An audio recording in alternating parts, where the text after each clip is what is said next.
Здравствуйте, в студии Людмила Басыгысова. Вы смотрите прямой эфир с главой города Якутска Евгением Григорьевым. Евгений Николаевич, здравствуйте. Добрый вечер, Людмила. Здравствуйте.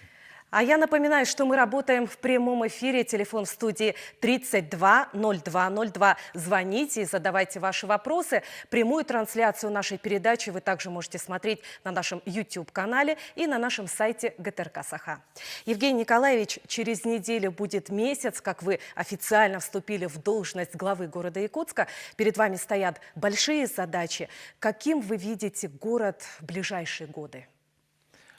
У нас есть понимание того, каким мы должны видеть город в перспективе 10 лет.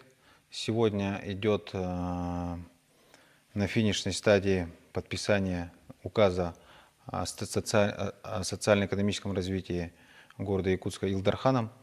Мы были включены в разработку проекта этого документа. Уже на протяжении 5-6 последних месяцев мы работали плотно с правительством, с профильными министерствами, с депутатским корпусом Госсобрания и городского собрания для того, чтобы сформировать этот документ. В общем, к 2032 году мы видим город Якутск одним из городов, который может конкурировать со всеми городами на территории Российской Федерации, раз, и одним из городов, который был бы примером того, как нужно жить на севере. Задача очень амбициозная.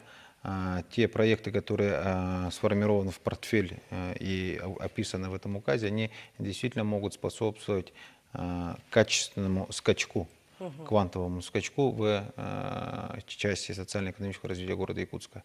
Из ближайших целей, которые мы видим, я для себя отметку ставлю будущий год, 2022 год, когда мы будем праздновать столетие Якутской республики. Здесь мы будем понимать, что у нас есть тоже ключевые проекты, которые должны быть реализованы к этому сроку.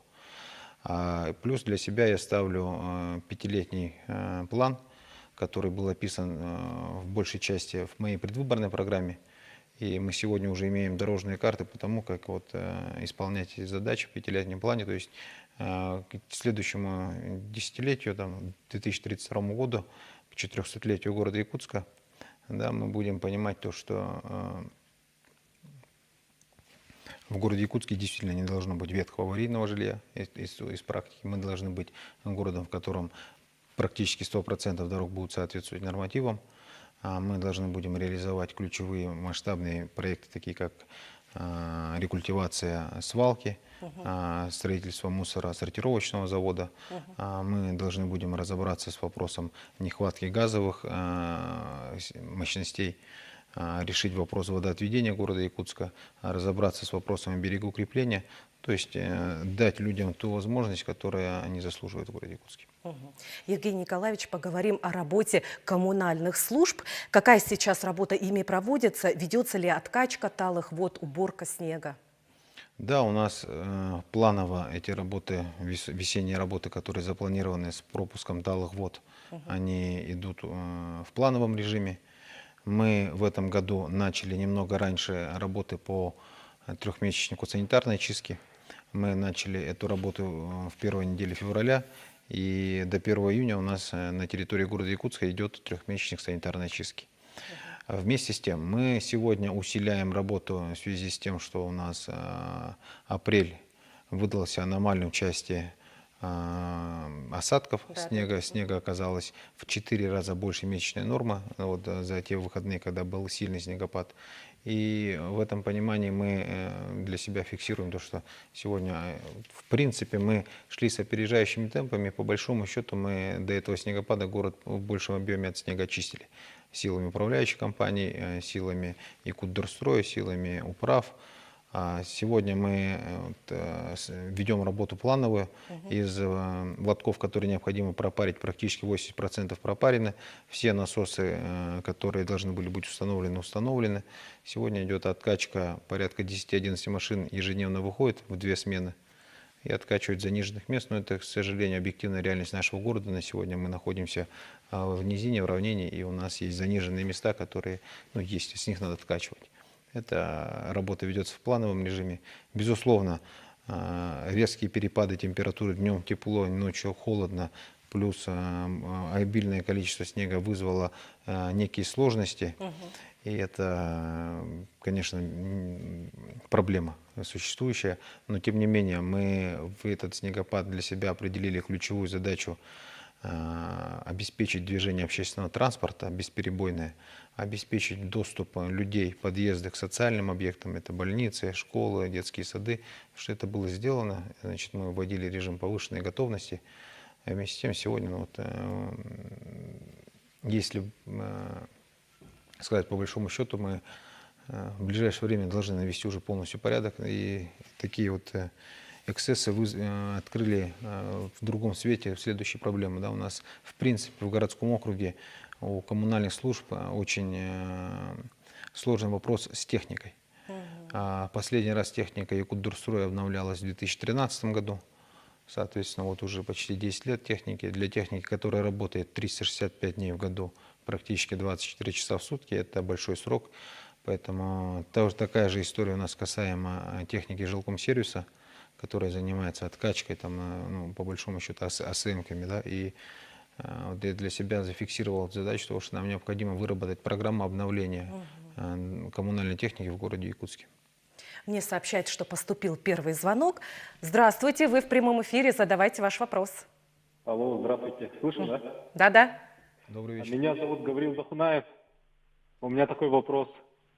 Мы живем в Мархе, в частном доме. Улица Жатайская, 17/1. Нас очень волнует вопрос газификации. Попали ли мы в этом году в список по газификации?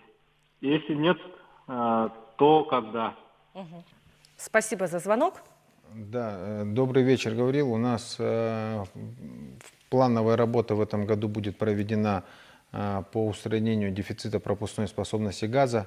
А это одна из основных причин, по которой сегодня люди получают отказ при заявлении на техническое подключение к газовым сетям. Порядка 2000 отказов сегодня. В том числе вот люди, которые живут вот на Намском тракте, левая сторона, это вот Жатайская, Жатайская 1. По вашему околотку у нас работа проведена. Мы разработали проектно-сметную документацию, прошли экспертизу. Сметная стоимость строительно-монтажных работ по вашему 120 земельным участкам, там 120 земельных участков, это порядка 34 миллионов рублей.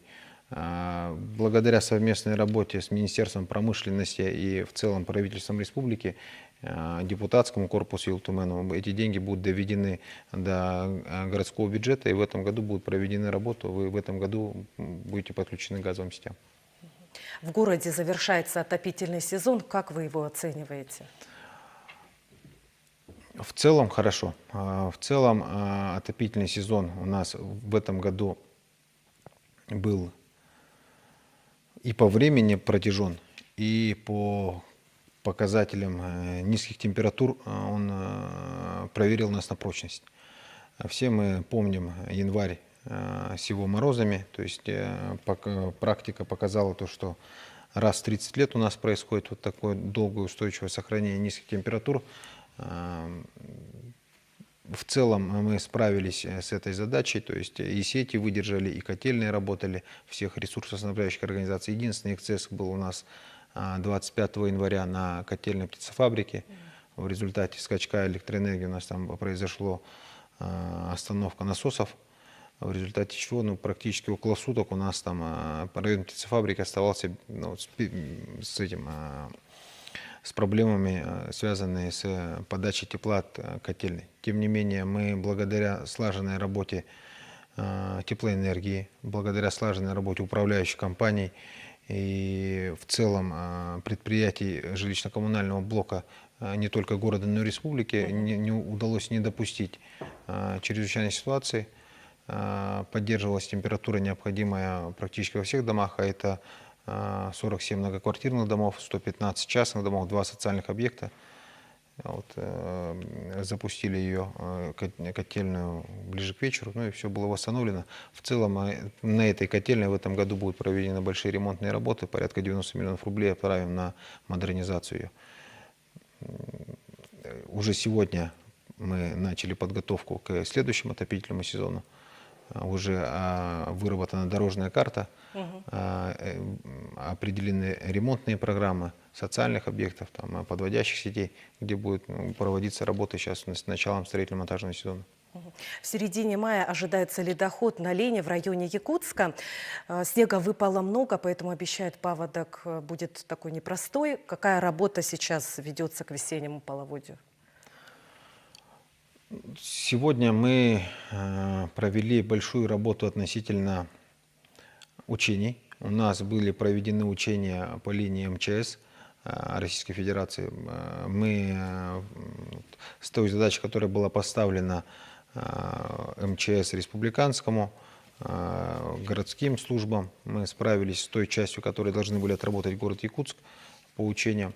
Это раз. Второе, в рамках сегодняшней реальности и существующей проблемы с обрушением берега, эрозией, мы провели превентивные меры. Было решение КЧС республиканского, которое инициировали мы, о том, что у нас есть проблема в поселках Старая Табага, пригородные Хатасы. У нас практически есть дома, которые уже стоят над пропастью. Поэтому была проведена в этом году большая работа по отсыпке скальным грунтом. До этого мы эту работу проводили в 2019 году.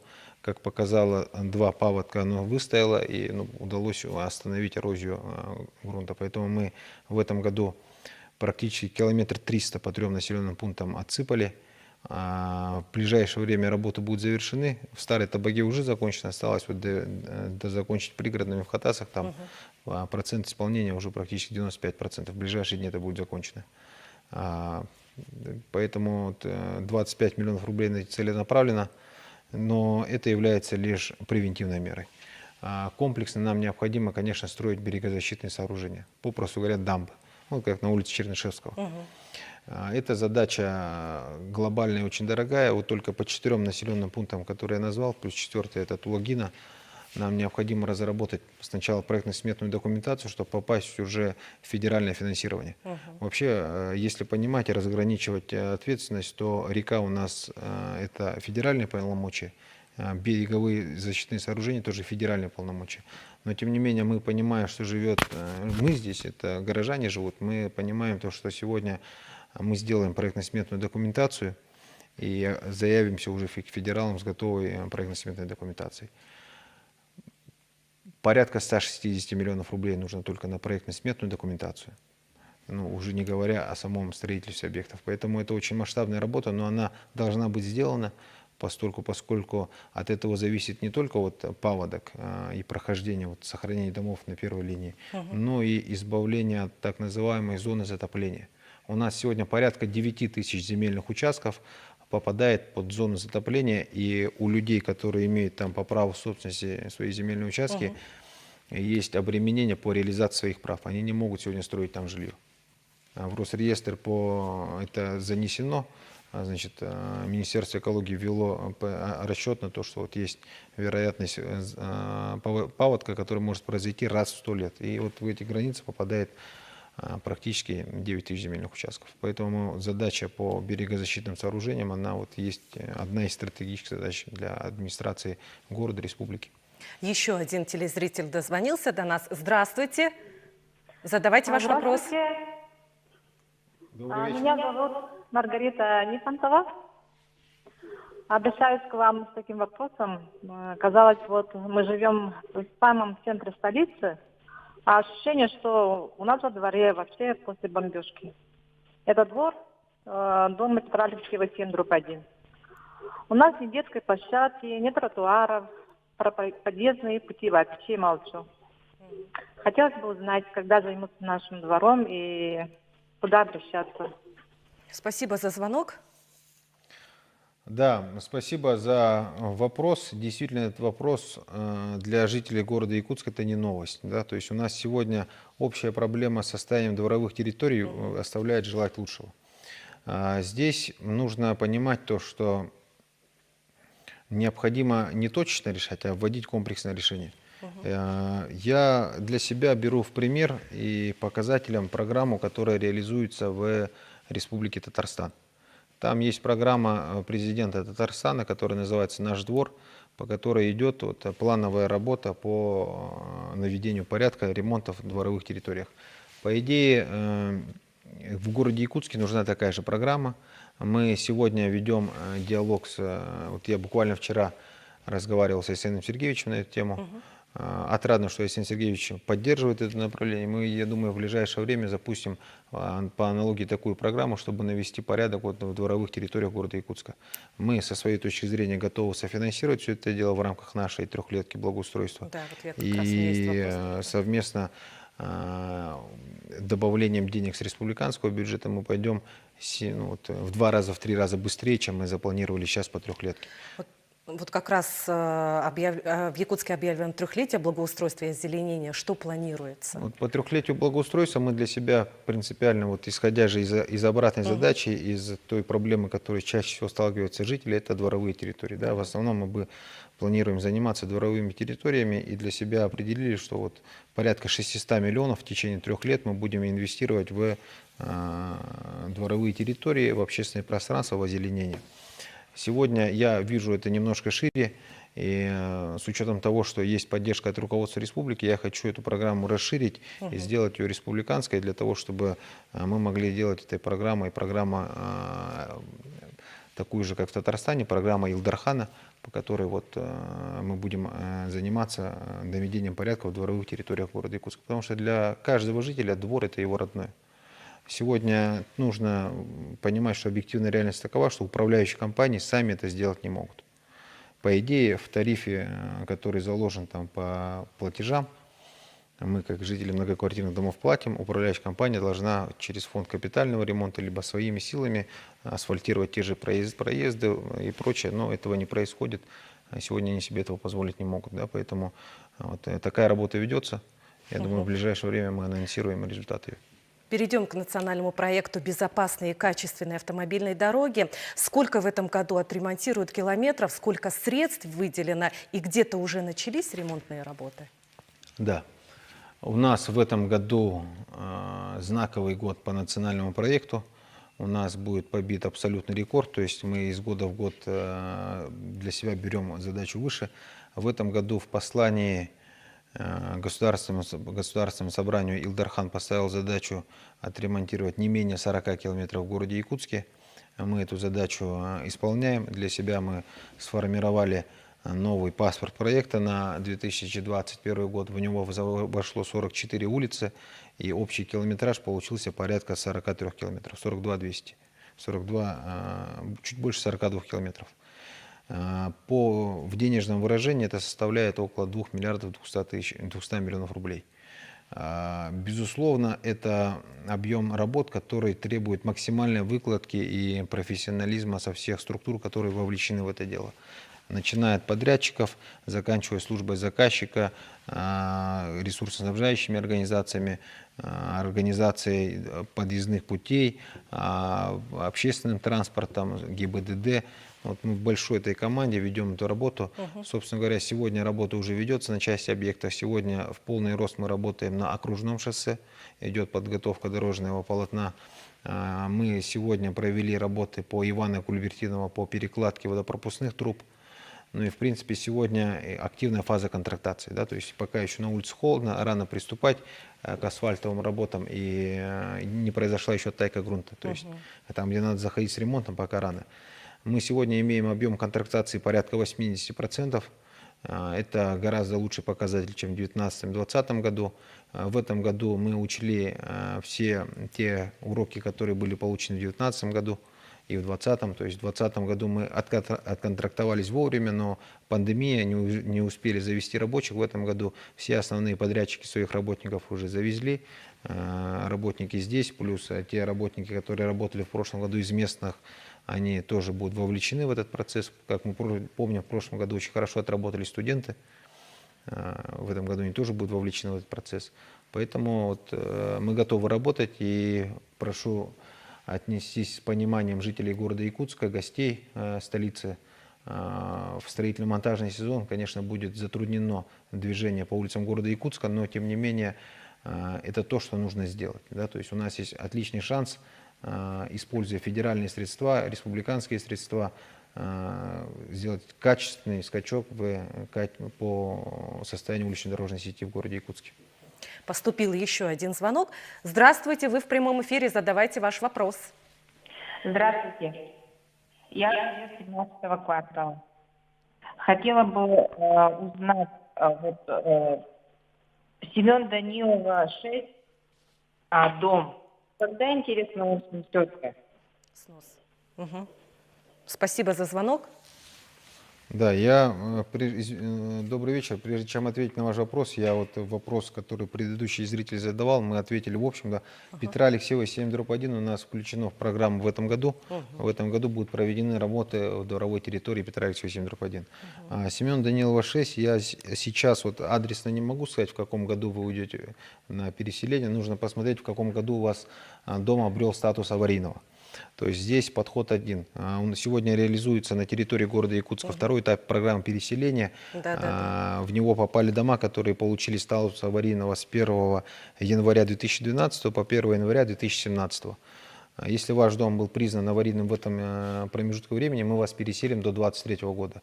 Благодаря выделению республики дополнительного финансирования мы идем с опережением практически в 2 года по переселению на территорию города Якутска. Для себя я ставлю задачу признать весь деревянный фонд многоквартирный в городе Якутске аварийным. Эту задачу мы начали еще и при руководстве Сардани Владимировны 2 года назад. Мы эту работу провели масштабную, да, то есть мы практически признаем ежегодно порядка 200 домов аварийными. Это большой показатель, если сравнить с тем, что вообще за 5 лет там в программу попало всего 162.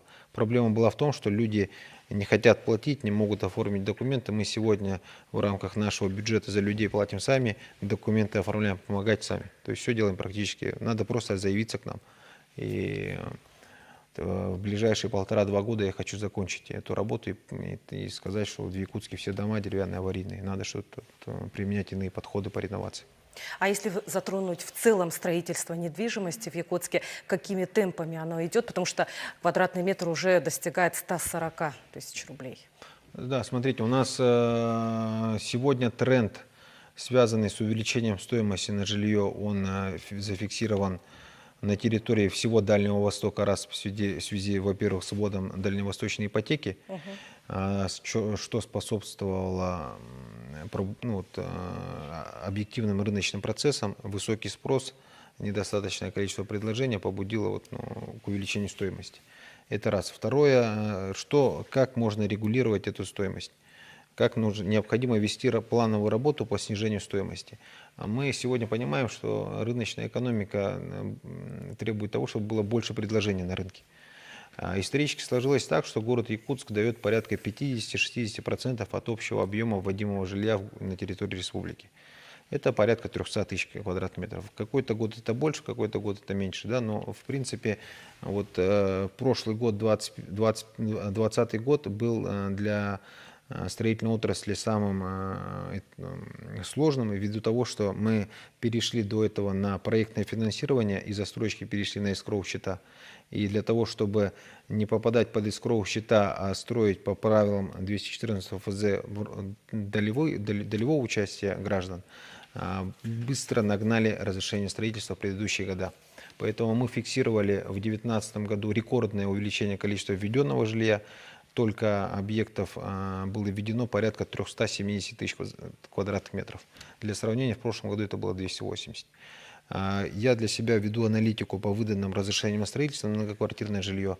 Сегодня тренд уже хороший и положительный. Сегодня застройщики уже научились работать в проектном финансировании. Мы видим рост количества выдаваемых разрешений на строительство на многоквартирное жилье. В ближайшее время мы пробьем заново отметку 300 тысяч квадратных метров в этом году. Вместе с тем мы должны сегодня использовать все возможности, которые дает законодательство. В градостроительный кодекс были внесены поправки, и у нас сегодня есть рабочий инструмент как комплексное развитие территорий. Сегодня на территории города Якутска есть понимание, что мы этим инструментом должны пользоваться для того, чтобы возмещать стоимость подвода инженерных сетей, строительство дорог, комплексное развитие территорий позволяет сегодня более быстрыми темпами расселять жилье, устанавливая стоимость уже не на основании желания отдельного человека, а оценочным подходом. Раз. Второе, сегодня комплексное развитие территорий позволяет компенсировать государственным предприятиям деньги, понесенные на расселение аварийных домов. Поэтому мы сегодня видим, что эта работа может быть проведена силами Республиканского ипотечного агентства, это республиканское предприятие. Ну и также мы, как город, тоже для себя ставим задачу по наращиванию темпов договоров о развитии застроенных территорий в рамках комплексного развития территорий. Да. Поступил еще один звонок. Здравствуйте, вы в прямом эфире. Здравствуйте. У меня вопрос такого плана. Что собирается город делать с железными гаражами, установленными во дворах многоквартирных домов? Железные гаражи? Да. Да, ну смотрите, Спасибо за звонок. спасибо за вопрос. У нас здесь, в принципе, плановая работа по вывозу металлических гаражей, которые не имеют договора аренды, она ведется уже очень давно. Здесь вводить ничего нового мы не будем. Мы те гаражи, которые не имеют основания находиться на законных основаниях, они будут вывозиться силами жилкомсервиса и округов. Территория должна быть общая, она не должна быть захвачена. Евгений Николаевич, у нас осталась буквально минута до конца передачи. Как население может с вами связаться? У меня есть инстаграм-страница Григорьев Якутск. Значит, мы можем обращаться на официальную почту Якутска, через сайт обратиться можете. Ну, проще, наверное, обращаться через инстаграм. Сегодня социальные сети имеют глубокую степень проникновения. Евгений Николаевич, спасибо, что пришли сегодня к нам в студию. Спасибо вам, Людмила. Я, пользуясь случаем, хочу поздравить всех жителей столицы, гостей республики в целом с наступающим замечательным праздником, с Днем Республики. Хочу пожелать всем вам для хорошего настроения, ну и быть полезными и работать на развитие нашего общего дома, нашей республики. Спасибо. А я напоминаю, что те звонки с вопросами, которые не прозвучали во время прямого эфира, мы передаем нашим гостям сразу после завершения передачи. Всего доброго.